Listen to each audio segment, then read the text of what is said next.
This is my personal Jeep. It's a 2012 Jeep JK 2-door, non-Rubicon. I'll make a list of them. I'll kind of name off a list of the mods done to it currently and which ones I've made so far, and then what I plan to do in the end with it or along the way.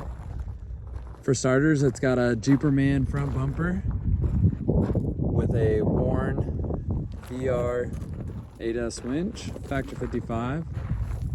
I'm gonna stubby that bumper up, or I'm gonna change that bumper and do a little bit more of a stubbier bumper, but not right away. I have these free fender flares that we took off of a customer's Jeep that we upgraded, so I had some spare ones, and these are Fox 2.5 internal bypass shocks that I just threw on there. It just had a 2-inch rough country lift kit. Now it has a Terraflex 4-inch lift spring, which is higher than I want to be with the 39s, but it'll work for right now. Currently, because of the high steer without the frame chop, that is full maximum. Like, we bumped it right when the track bar is just, if it has any squeeze in the bushing, it's going to bottom out on the other side. Currently, I'll change that, I'll frame notch it later, but I don't want to do that until I know if I'm going to stretch it or what the plan is there.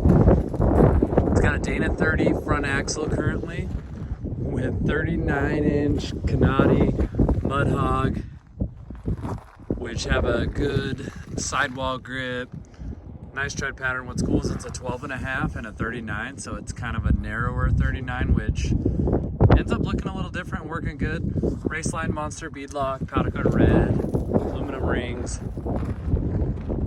It's got Yeti steering, Yeti track bar.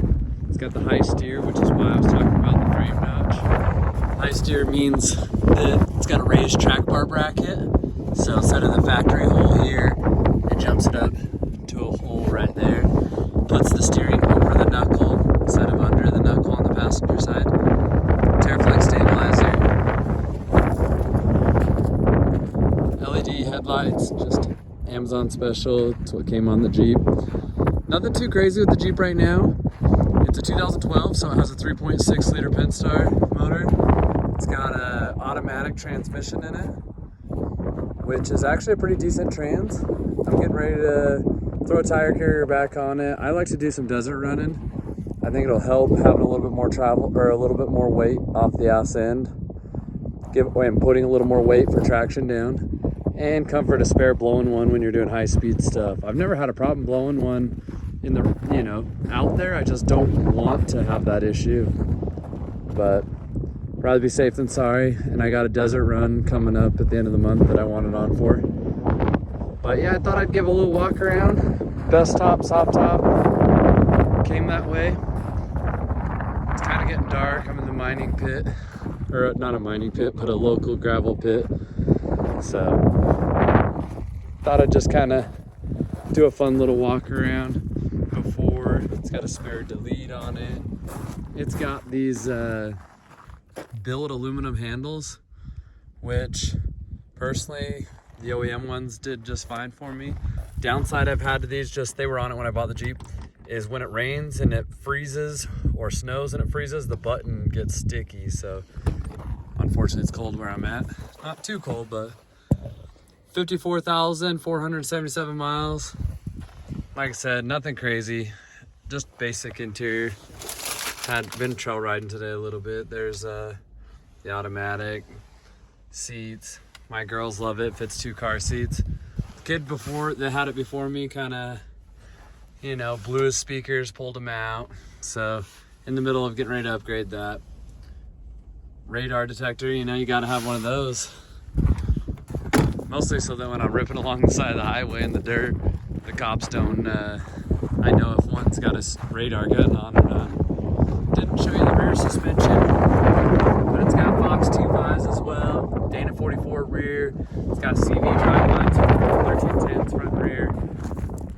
That's where it's currently at. I put the 39s on it, I put the fender flares on it, we put the Fox shocks on it. I actually sold the bumper to the kid that owned this Jeep before us, and I sold him the winch. So it's kind of like one of those, I sold him some of the upgrades and then I ended up buying the Jeep from him later on. So pretty cool Jeep. I'm excited. What I'd love to do in the end is definitely stretch it in the rear a lot, push the front forward, coil over it. I'd love to get real wild and stretch the body and cage and everything and, you know, make it an LJ out of a JK and bring that rear end all the way back. But time will tell. The next step for sure is Rubicon axles. I'm getting ready. I got some JK Ruby axles with 513 gears, electric lockers that I'm gonna bolt in it. So I'm Dana 44 front and rear. That's gonna be the next stage. Got to get some rock sliders on it, and then it's time to keep playing with it, and then I'll make my next changes after that. Kind of stay tuned for more updates and follow along or check out 435 Off-Road. You'll see a little more daily content. Thanks for checking it out.